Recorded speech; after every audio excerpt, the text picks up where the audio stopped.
Welcome, everyone. I'm in the Mass Media Group in the building. Thank you for joining on the live stream. And for those who are catching it on the replay, please like, share, and subscribe. If you have yet to check out the Reparations Now documentary, please go on to reparationsnowdoc.com. That's reparationsnowdoc.com and check out this groundbreaking documentary. We love your support. My partner and I worked very diligently and hard to bring some great information to the community. You probably will not get any other information like this. So go on to reparationsnowdoc.com to support. You can also go on to, I believe it might be on Tubi somewhere. You might be able to check it out there. But, once again,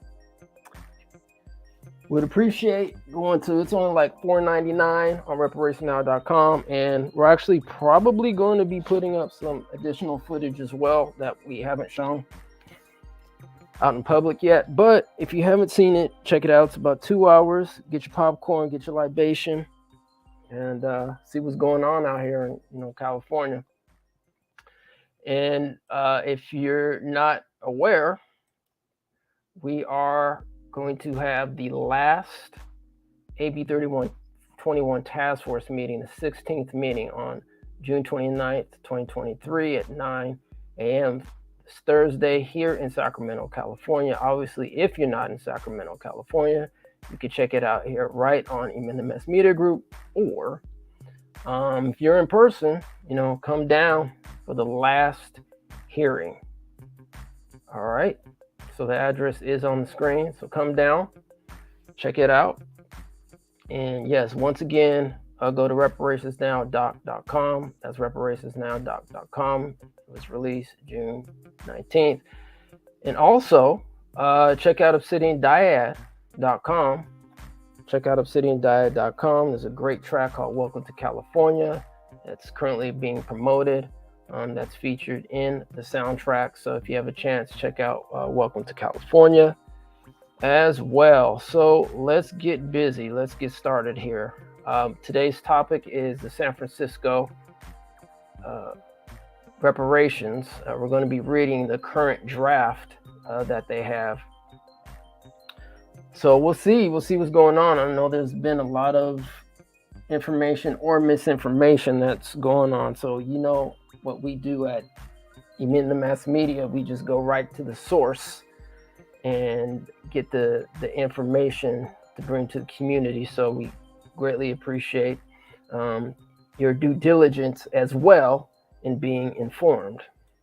But before we actually start, here are the members, or at least the current committee members that sit on the commission for San Francisco. I guess they call it the San Francisco African American Reparations Advisory Committee. So this is currently in San Francisco, and Reverend Dr. Amos Brown also sits on the California Reparations Task Force as well as the vice chair. So can't wait to look forward to seeing that brother, as well as the other 8 additional members on the task force for the California.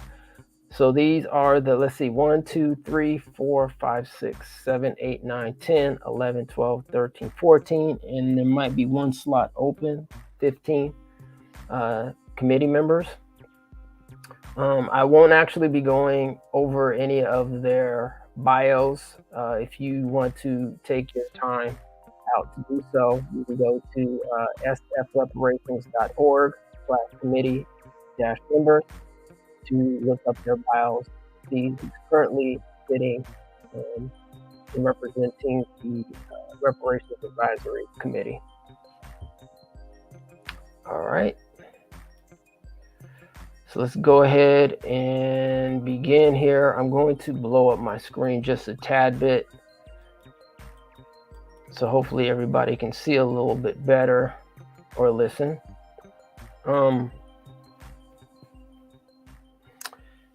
All right, here we go. To San Francisco Board of Supervisors, Mayor London and Reed. and Breed, San Francisco Human Rights Commission from San Francisco, African American Reparations Advisory Committee, prepared by San Francisco Human Rights Commission staff. The date is December 2022, and this is the draft San Francisco Reparations Plan. All right.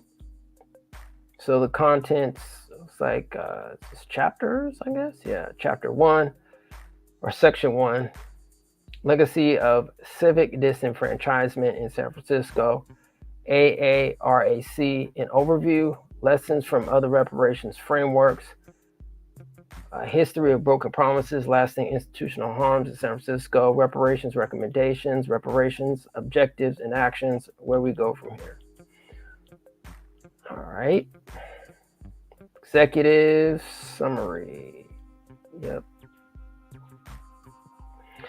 Since the forced enslavement of people of African descent. Oh, by the way, before I stop, I don't know how long this report is. This is actually my first time reading it, so I don't know how long this report is. So it might be a couple days. I know on Thursday we'll be busy, so probably won't be reading it that night if we continue, but hopefully we can get done tonight, tomorrow, and maybe Wednesday reading through this report. So here we go. Since the forced enslavement of people of African descent, there has been both resistance to the institution of chattel slavery and demands for redress thereof. The genetic, psychological, financial, and racial trauma experienced by Black Americans through U.S. chattel slavery is one of the greatest crimes against humanity perpetuated by our nation. The practice of slavery in the U.S. was uniquely violent and disruptive, wherein African Americans were foundationally and systemically disconnected from knowledge of their geographies, languages, names, relatives, and historic cultural practices. Despite the efforts to yield other outcomes, Black people in America have constantly built loving families and communities, provided a blueprint for American cuisine, constructed our nation's most notable monuments, and are the most influential creators of artistic expression globally through dance, music, fashion, and language. Touche and ashe. Interjection. Though both the enslaved, formerly enslaved, and their descendants, along with other activists, scholars, and advocates, have called for reparations for over 200 years in the United States, a pivotal contemporary point of activation and understanding of reparations came in 2014, when Ta-Nehisi Coates presented, quote, the case for reparations in the Atlantic. In the seminal essay, Coates expands on the common understanding of the purpose of reparations to encompass not only the atrocities committed by this country during the era of chattel slavery, but also call out the role of government in creating and perpetuating poverty by codifying racist practices and housing policy, particularly during the post-war era of urban history in the 1950s through 1970s, known as urban renewal. Coates illustrates Black displacement and white flight using Chicago as an example, but it's very clear that the effects reach far beyond the limits of the city in the prairie. Quote, Chicago, like the country at large, embraced policies that placed Black Americans' most energetic, ambitious, and thrifty countrymen beyond the pale of society and marked them as rightful targets for legal theft. The effects reverberate beyond the families who were robbed to the community that beholds the spectacle. All right, I just need to check my mic volume here, making sure that everything is okay here. It's not too loud. Where we at? 19. Okay, I'm gonna turn it down just a tad bit. I think that was cool though. All right. According to the United Nations, reparations, quote, refers to measures to redress violations of human rights by providing a range of material and symbolic benefits to victims or their families, as well as affected communities. Reparation must be adequate, effective, prompt, and should be proportional to the gravity of the violations and the harm suffered. In this context, reparations are being demanded by members of the Black/African American communities not to remedy enslavement, but to address the public policies explicitly created to subjugate Black people in San Francisco by upholding and expanding the intent and legacy of chattel slavery. While neither San Francisco nor California formally adopted the institution of chattel slavery, the tenets of segregation, white supremacy, and systemic repression and exclusion of Black people were codified through legal and extra-legal actions, social codes, and judicial enforcement. This report joins the contemporary discourse about reparations, specifically expanding on the understanding of the role that city governments have played in perpetuating harms that further marginalize their African American communities. Moreover, the recommendations included are proposed to combat the ongoing explicit anti-Black discrimination that Black citizens in San Francisco continue to experience. For example, the San Francisco African American Reparations Advisory Committee, AARAC, means urban renewal and its continued economic impacts on African Americans as a primary example. The committee identifies the ways that these harms were enshrined and perpetuated through policy decisions, corporate advocacy, and institutional choices across the last 7 decades. A legacy of civic disinvestment. The San Francisco African American Reparations Advisory Committee has ultimately found that the effects of various programmatic and policy decisions by San Francisco's government have been generational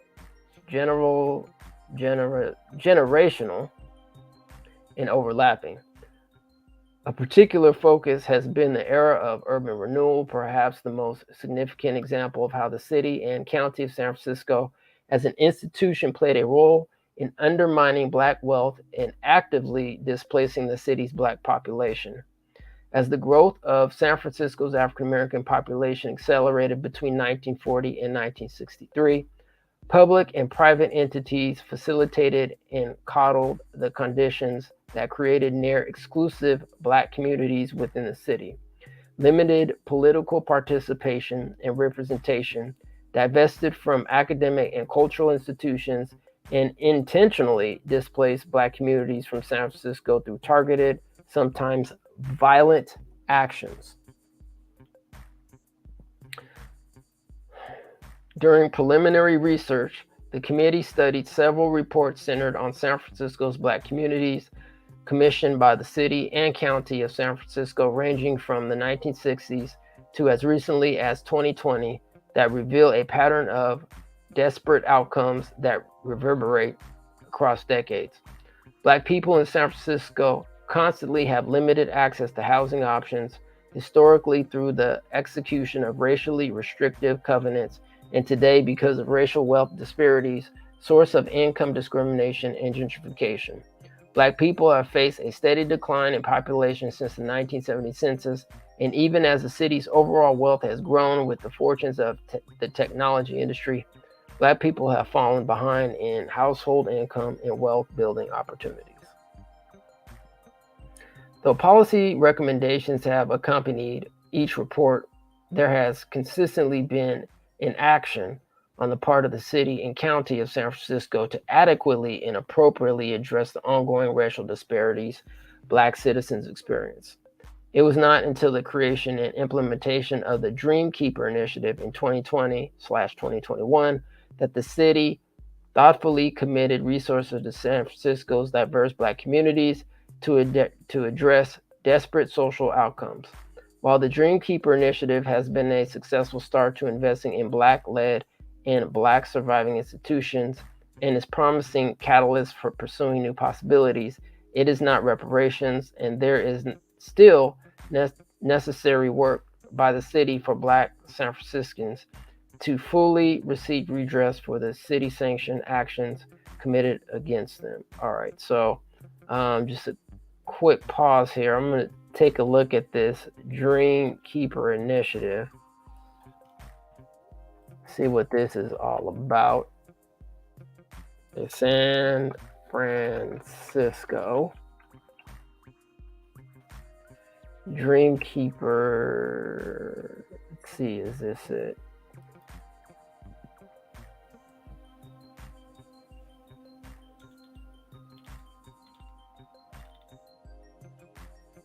All right, so I'm going to share this. So this looks like what it is, the Dreamkeeper initiative. Bring me all of your dreams. So I don't know if anybody's familiar with this program or who has participated in this program. If anybody has, please let us know. It says the Dreamkeeper Initiative is a city-wide effort launched in 2021 to reinvest $60 million annually into San Francisco's diverse Black communities. The initiative is part of Mayor London and Breed's roadmap for reforming public safety and addressing structural inequities in San Francisco. Inspired by Langston Hughes' line, the Dreamkeeper Initiative seeks to address and remedy racially disparate policies so that the dreams of young African Americans and their families are no longer deferred, and they have the needed resources and support to thrive in San Francisco. The Dreamkeeper Initiative aims to break the cycle of poverty and involvement in the criminal justice system for the families and city programs, ensure that the new investments, including youth development, economic opportunity, community-led change, arts and culture, workforce, and home ownership are accessible to San Francisco's families who are most in need. All right, so I'm going to post this in the chat. Anybody wants to look at that, y'all can go ahead and do that. All right, so let's go back to where we left off. So that is the Dreamkeeper Initiative. All right, a tool for collective action. The hope for this document is to be more than just a report. The AARAC wants this to be a living document that serves as a tool for community action. The committee is charged with developing recommendations and hopes that through public engagement and advocacy, external stakeholders will help get these recommendations implemented by the Board of Supervisors and or the mayor through collective action. Methodology. Early in the AARAC's formation, the committee decided to concentrate on 4 distinct areas. Okay, actually, let me put a pin in there, put a pause. I just actually kind of want to go back to this Dreamkeeper Initiative. I think obviously it said it's not reparations, but we need to be very careful because, you know, Black could mean flat Blackness and could mean various communities within people who call themselves Black, and maybe not to those who actually descend from U.S. chattel enslavement. Actually meant to say that, but definitely want to keep it pushing, but we probably should look further into the Dreamkeeper Initiative. We got some family down in the Bay Area, Arc Bay Area family down there. I might actually reach out to them just to see if they know anything about this Dreamkeeper Initiative.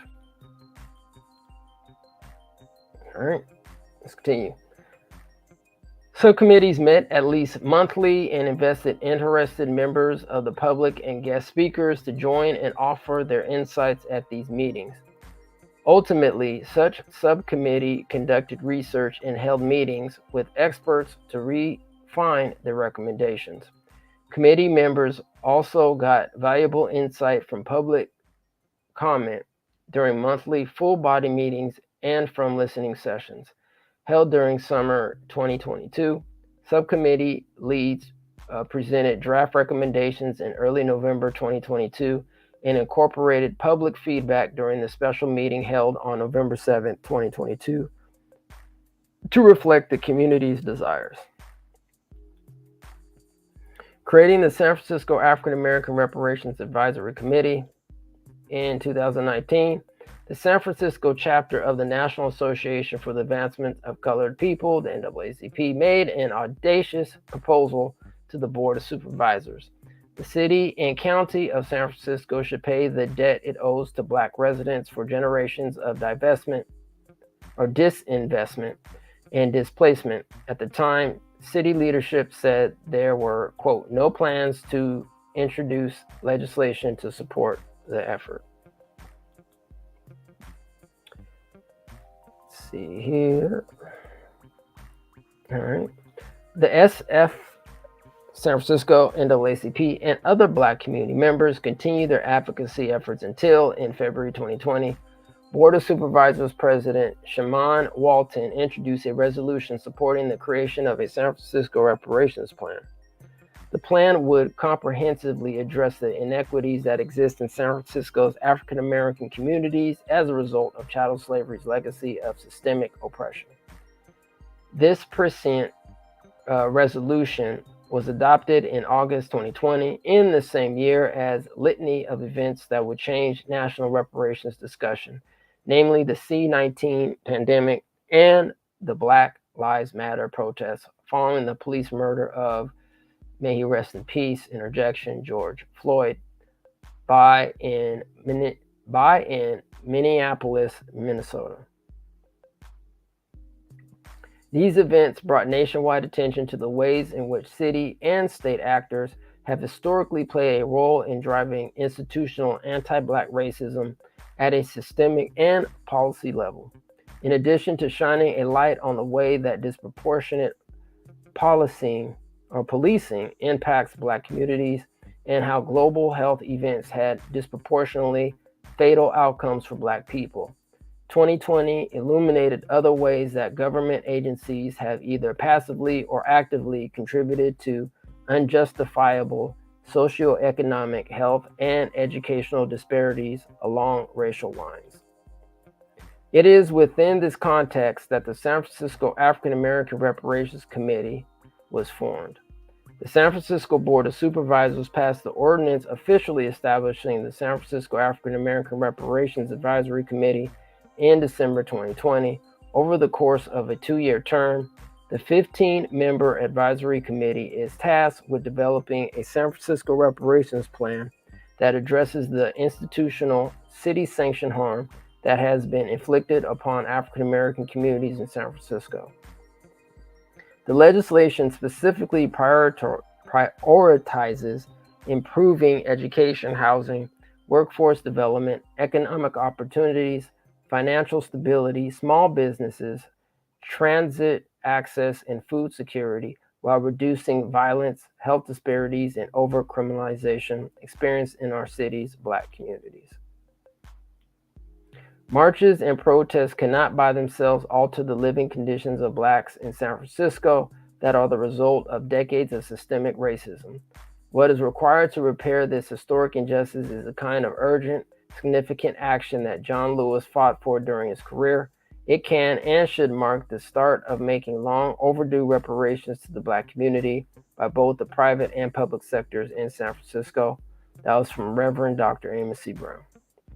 As 2020 went on, Mayor London Breed, President Walton, and other citywide decision makers answered the call from a growing nationwide movement demanding federal, state, and local governments to acknowledge the harms that policy decisions have played in perpetuating racial inequities in the United States and take substantive actions to redress those harms.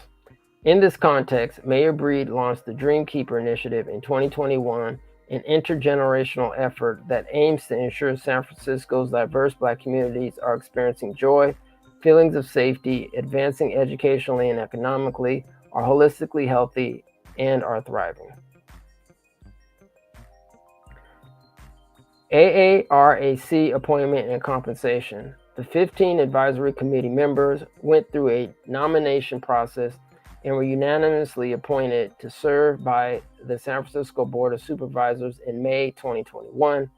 The AARAC was designed with great intention, offering a seat at the table to a broad coalition of diverse perspectives from across San Francisco's diverse African American communities. The requirements for each committee seat are outlined below. Composition of advisory committee seats. Seat 1. An individual who works for a media outlet that principally serves the African American community, is a storyteller of African American stories, or is a historian with expertise in African American history. Seat 2. An individual who has been displaced from San Francisco due to gentrification, residency in San Francisco not required. Seat 3. An individual with expertise in private equity, venture capital, or fundraising in the financial industry. Seat 4. An individual who is 65 years of age or older and who has lived in a predominantly African American community. Seat 5. An individual who has been incarcerated. Seat 6. An individual who has experienced discrimination in the workplace. Seat 7. An individual who has experienced or is experiencing homelessness. Seat 8. An individual with expertise in the impact of redevelopment activities in the Fillmore District and the Western Addition on Black communities. Seat 9. An individual with experience as a small business owner, principally serving the African American community. Seat 10. A person who is employed by or in a leadership position in a charitable, social service, or religious organization, principally serving the African American community. Seat 11. A person who works in the technology industry with experience in the field of technological equities. Seat 12. A person who is between the ages of 14 and 24, inclusive, with experience working with community groups serving the African American community. Seat 13. A person representing the sector served by the Office of Economic and Workforce Development, construction, building and trades, hospitality, and medical sectors, with experience working in predominantly African American communities. Seat 14. An individual with experience as a parent or caregiver of a child or children experiencing barriers to or disparate treatment in education. Seat 15. An individual who has lived or is currently living in public housing. Full list of committee members. Dr. James Lance Taylor, Tanish Hollins, Eric McDonald, Reverend Dr. Amos Brown, Omarid Rico Hamilton, Nicole Cunningham, Gloria Berry, Danielle Laundrie, Tiffany Carter, Gwendolyn Brown, Aniette Ikanin, Star Williams, Shakilia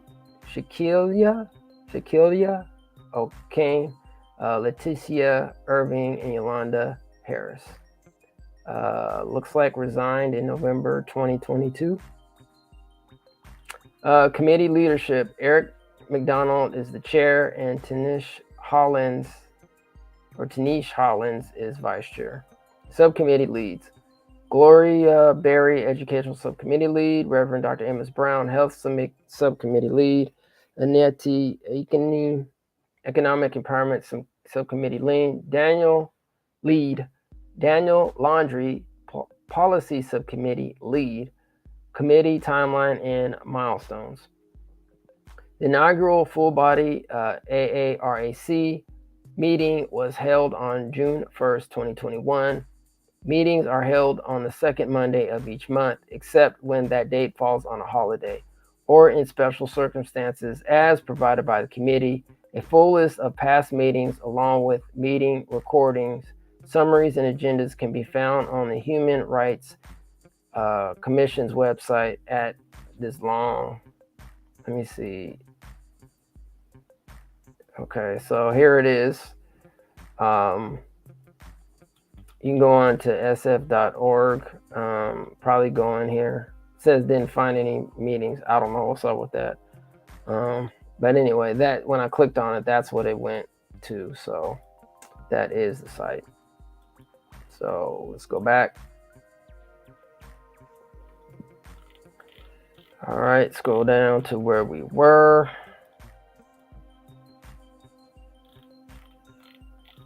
All right, Okay, we're at the seatings. Okay, so here's a list of the past meetings. I'm not going to read the whole thing. So they had some meetings in 2021, some meetings in 2022.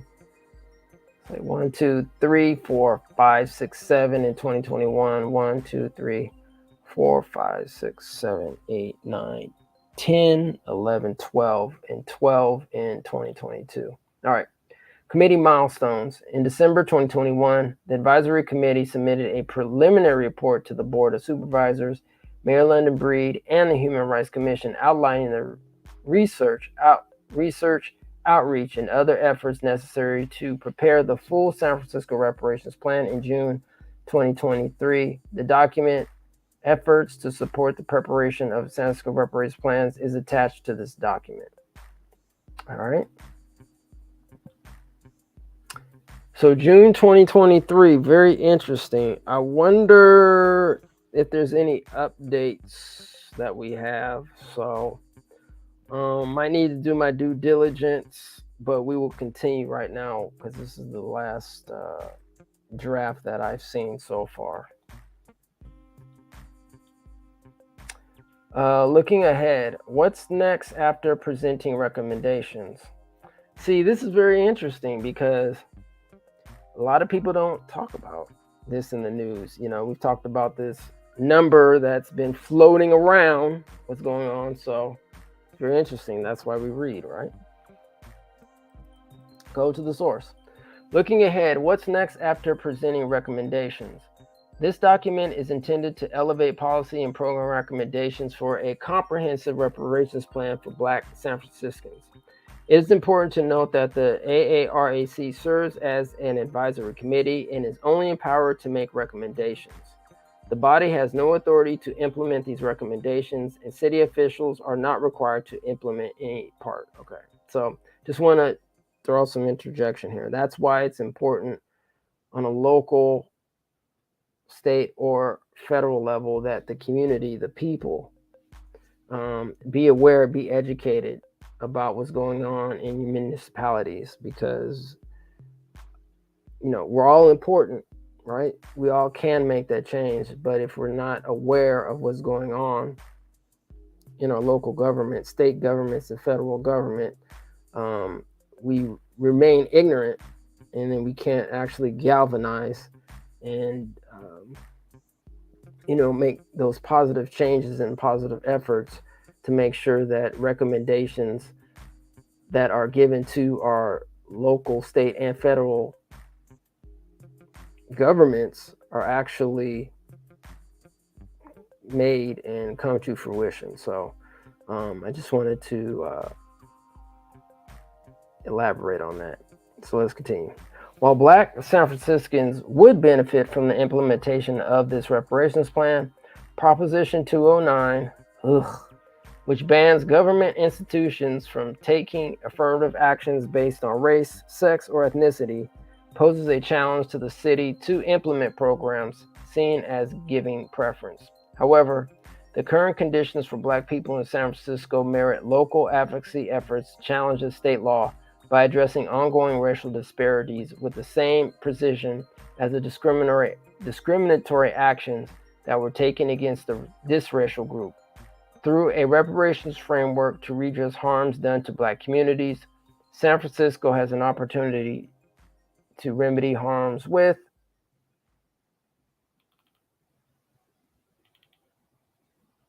ongoing discriminatory impacts. Lessons from other reparations frameworks. All right, so we're on page 10. What are reparations? Here, let me just go real quick just to kind of see where we're at here. All right, so we got 34 into it. All right. Okay. Lessons from other reparations frameworks. What are reparations? The city and county of San Francisco is not the first institution to embark on a journey towards reparations for its African American citizenry. Beyond the individual petitions for reparations, documented as early as 1783, government entities have distributed compensation as redress for actions taken against specific demographics, including for Japanese internment, victims of forced sterilization, victims of the CDC's Tuskegee syphilis study, victims of the Rosewood Massacre, and more. In 2020, California was the first state to seat a formal commission on reparations with Assembly Bill 3121, establishing the task force to study and develop reparations proposals for African Americans. In 2021, Evanston, Illinois was the first Illinois. All right. In 2021, Evanston, Illinois was the first city to enact a municipal reparations plan. There are currently dozens of institutions, including universities, religious institutions, nonprofit organizations, and local government bodies, exploring reparations as remedies to historical harms and their continued impacts. Two major coalitions, the National Coalition of Blacks for Reparations in America and COBRA, established in 1987, and National African American Reparations Commission, NARC, established in 2015, have led advocacy efforts for reparations and built outreach campaigns and strategies to guide the national reparations movement. These organizations have defined reparations under the framework offered by the United Nations. In order to be considered reparations, 5 key components must be met. Cessation, assurances, and guarantees of non-repetition. Under international law, a state responsible for wrongfully injuring a people, quote, is under obligation to a cease the act of it is continuing, and B, offer appropriate assurances and guarantees of non-repetition. Restitution and repatriation. Restitution means to reestablish a situation which existed before the wrongful act was committed. Changes traced to the wrongful act are reversed through restoration of freedom, recognition of humanity, identity, culture, repatriation, livelihood, citizenship, legal standing, and wealth to the extent that they can be, and if they cannot, restitution is completed by compensation. 3. Compensation. The injuring state, institution, or individual is obligated to compensate for the damage if damage is not made good by restitution. Compensation is required for any financially accessible damage suffered to the extent appropriate and proportional to the gravity of the violation and circumstances. Satisfaction. Satisfaction is part of full reparations under international law for moral damage such as emotional injury, mental suffering, and injury to reputation. In some states where cessation, restitution, and compensation do not bring full repair, satisfaction is also needed. Apology falls under the reparative category of satisfaction. Rehabilitation. Rehabilitation shall be provided to include legal, medical, psychological, and other care and services. Short history of past successful reparations movements. 1948, Japanese internment. 1953, Holocaust. 1974, Tuskegee experiment. 1995, Rosewood. In 2019, Evanston passes the first municipal reparations legislation. California State Reparations Task Force. In September 2020, Assembly Bill 3121 was enacted in California to establish a task force to study and develop reparations proposals for African Americans, authored by then Assembly member Dr. Shirley Weber. The bill sought to educate Californians about the history of slavery, its generational impact, and create a roadmap for how states may provide reparations to descendants of chattel slavery.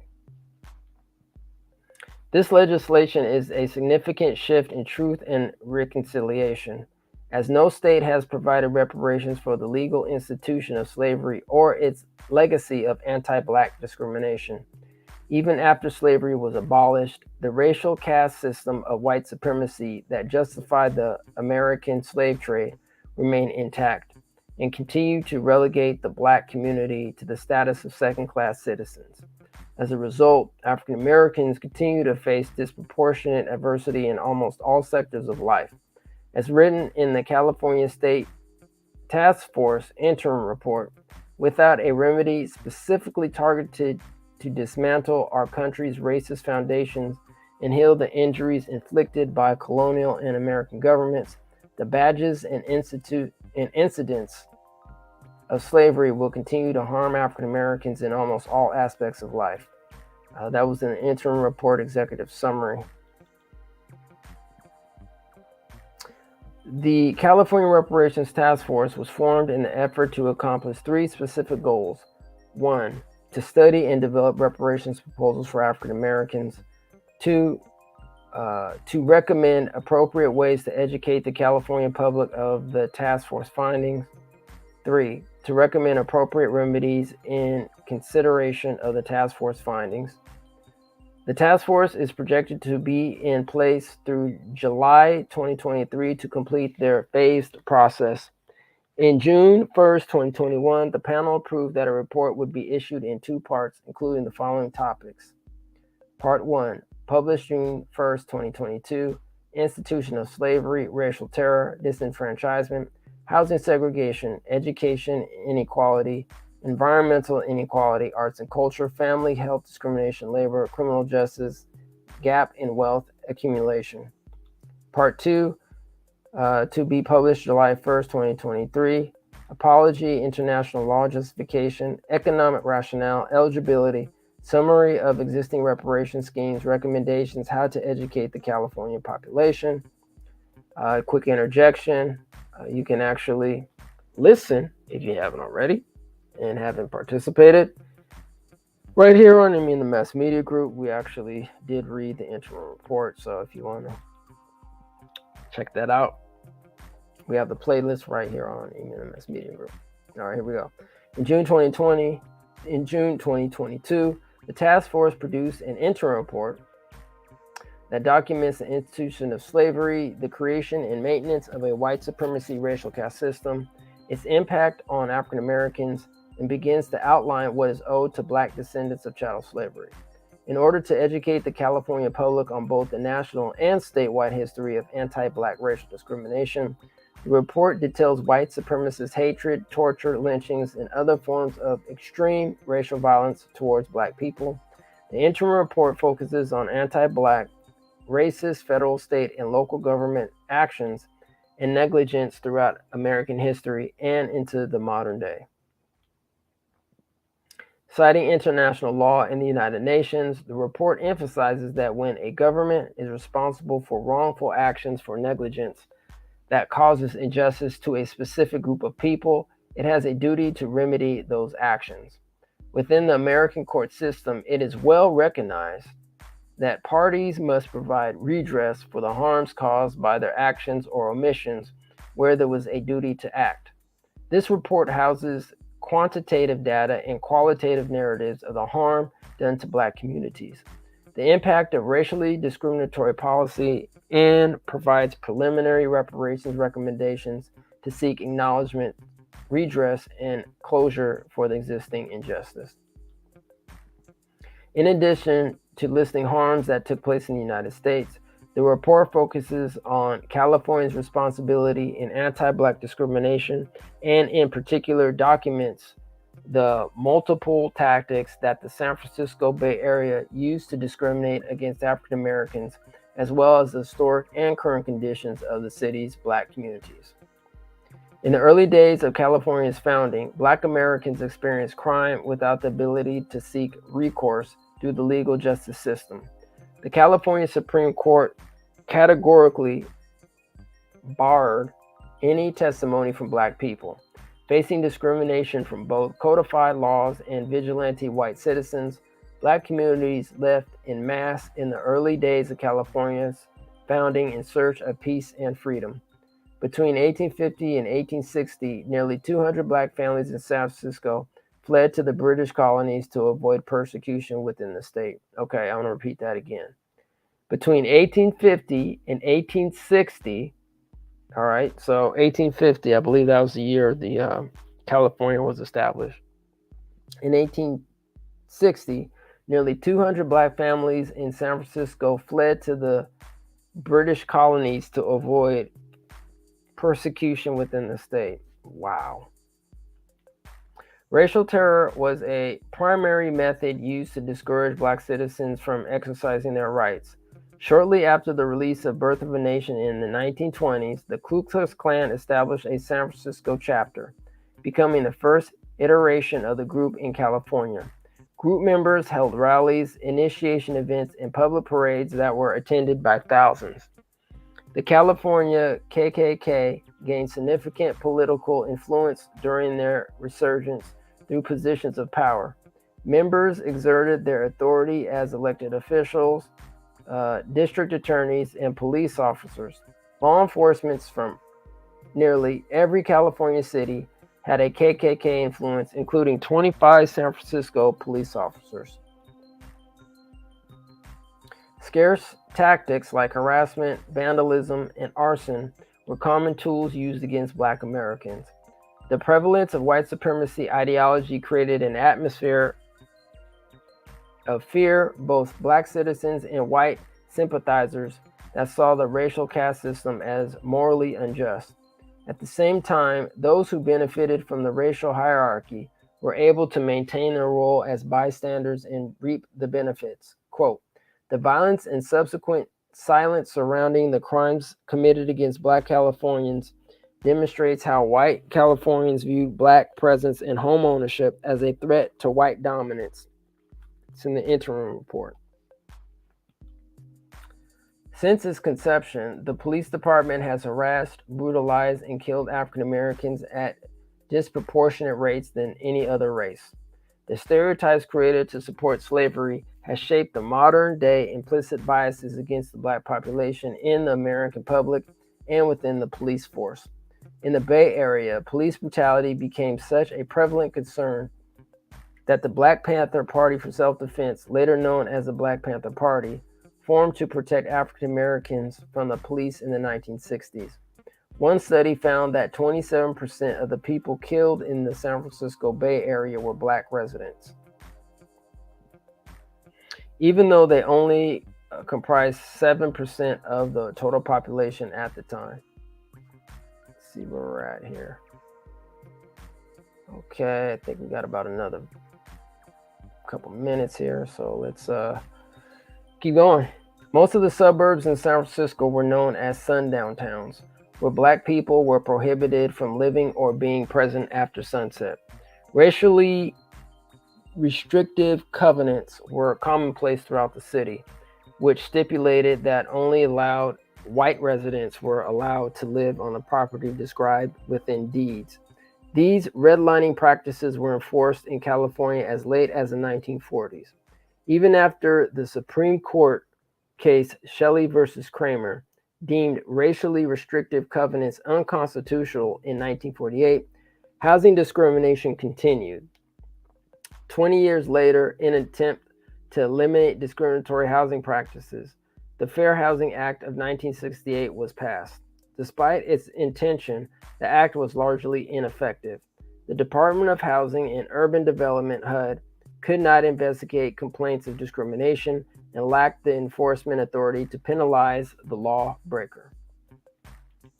Because of this, housing discrimination continued into the 1970s and 1980s. In 1988, an amendment was passed to reinforce the policy. This allowed HUD to initiate and pursue complaints with steeper penalties for cases of discrimination. Though this change corrected inefficiencies in the 1968 Fair Housing Act, it had little impact on the decades of discrimination that racially segregated San Francisco. The legacy created from redlining and other discriminatory housing policies has placed a higher energy burden on African Americans more than any other racial group. Today, Black homeowners pay more for residential energy bills, which can be attributed to the older, energy insufficient housing African Americans were relegated to for generations. In 1945, California passed the Community Redevelopment Act, which allowed for the destruction and redevelopment of, quote, blighted areas, end quote, in the community. Each of the conditions that legally defined blight were products of the harms of residential segregation. Buildings in the neighborhoods where Black San Franciscans were legally able to live were more likely to be overcrowded or in poorer conditions than the spaces restricted by racial covenants. Under the guise of urban development, the city of San Francisco declared the Western Addition blighted, which provided just cause to destroy a large portion of the Fillmore. Prior to its destruction, the Fillmore was known as the Harlem of the West, an integrated neighborhood that was famous for its jazz venues and social clubs and hosted artists from the likes of Ella Fitzgerald, Billie Holiday, Louis Armstrong, and more. In total, the demolition closed 883 businesses, displaced 4,729 households, destroyed 2,500 Victorian homes, and damaged the lives of nearly 20,000 people. In its aftermath, the city left the destroyed plots of land empty for years.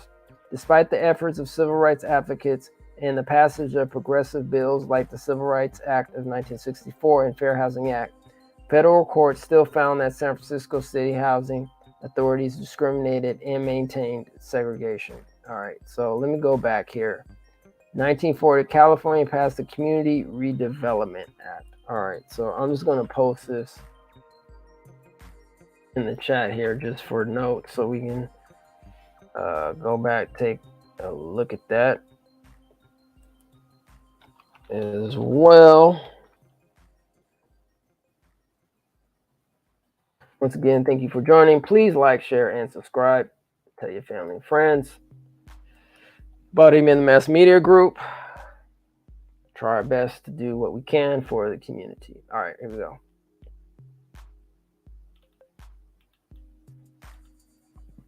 To this day, Black-owned homes are valued significantly less than white-owned homes within the San Francisco metropolitan area. A study in 2020 found that Black-owned homes are devalued by 29% compared to their white-owned counterparts. This trend makes Black neighborhoods and homes particularly vulnerable to gentrification. The urban renewal and gentrification that took place in San Francisco has created generational impact and decimated Black communities. One study from the National Community Reinvestment Coalition found that San Francisco was one of the most rapidly gentrifying cities from 2013 to 2017. Almost 90% of the currently gentrified areas in San Francisco were formerly redlined or deemed, quote, definitely declining by the Homeowners Loan Corporation. As a result of segregation, redevelopment, and rent spikes, the Black community has been forced to relocate from the city. In the 1970s, 10% of San Francisco's population identified as Black, compared to the 5% today. All right, so let's see where we're at here. 15. All right. This is 15. Okay. Let's see how long this one is. All right, so we'll, I guess, read the impact of Proposition 209, and then we'll call it for tonight. Impact of Proposition 209: the destruction and disregard of Black-owned business is prevalent to this day.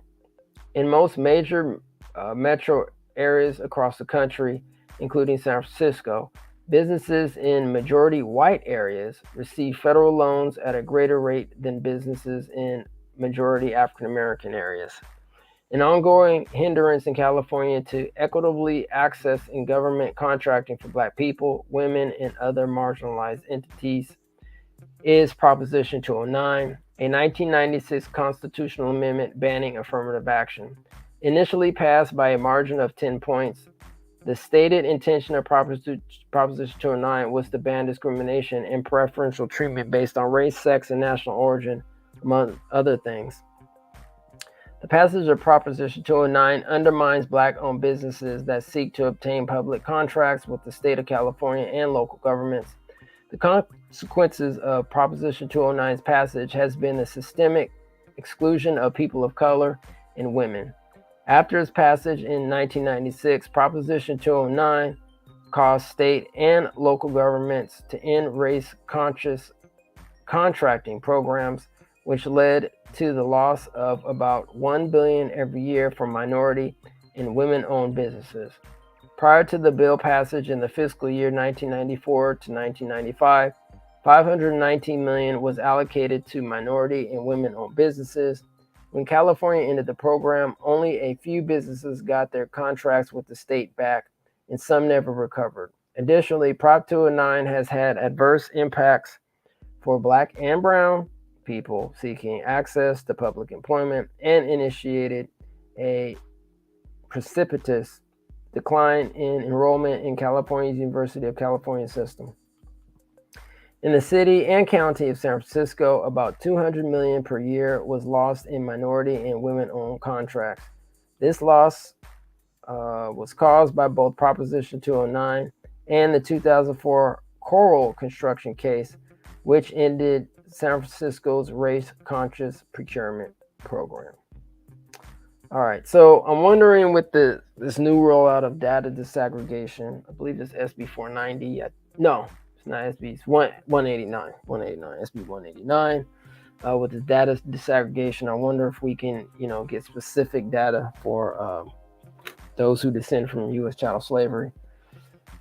All right, we'll stop there. We'll continue with the child welfare system most likely tomorrow night. Yeah, so thanks once again for joining. Appreciate everyone who is listening and who will be listening on the replay. And before you go, once again, if you have not seen the documentary Reparations Now, please go look at it. Please check it out. Some great information. We interviewed some really, really powerful people in the community, so please check that out, and also check out the track Welcome to California in the building. Just go to obsidiandyad.com. It's on iTunes. You can just type in Obsidian Dyad or Welcome to California, etc. Look it out. Support that track in the building. Probably going to be releasing some stuff from that album later on, and that is actually featured. Some of that music is actually featured in the soundtrack. And so this is the San Francisco Reparations read. Yeah, it's very interesting. When we talk about the harms that have happened, to people here in California, and then you start finding out that pretty much happen in all parts of the United States, right? So, all right. So thanks again for joining. And on that note, take care of yourself, and definitely check us out. Before I forget, I was going to forget and just bounce because I was like, a little tired. Once again, California Reparations Task Force 16th meeting coming up June 29, 2023 at 9 a.m., 9 o'clock. This is the last meeting, family, for AB 3121. So I know most of y'all have been on this ride. And by the way, this is not stopping here. The work will continue beyond June 29th. The work will still continue. Will be boots on the ground, looking at legislation as legislation goes through. We need everybody's participation, and we're probably actually going to be planning a I don't know what we're going to call it, like maybe a California Road to Reparations show. We're actually going to be breaking down the Senate, the Assembly here in California, kind of seeing how their voting patterns were or are, and looking to see if we can get that 41-21, 41 plus 21, 41 in the Assembly, 21 in the Senate, and that one governor, Gavin Newsom, to sign this reparations bill. Obviously, it has to be written first, so we have to see what it looks like.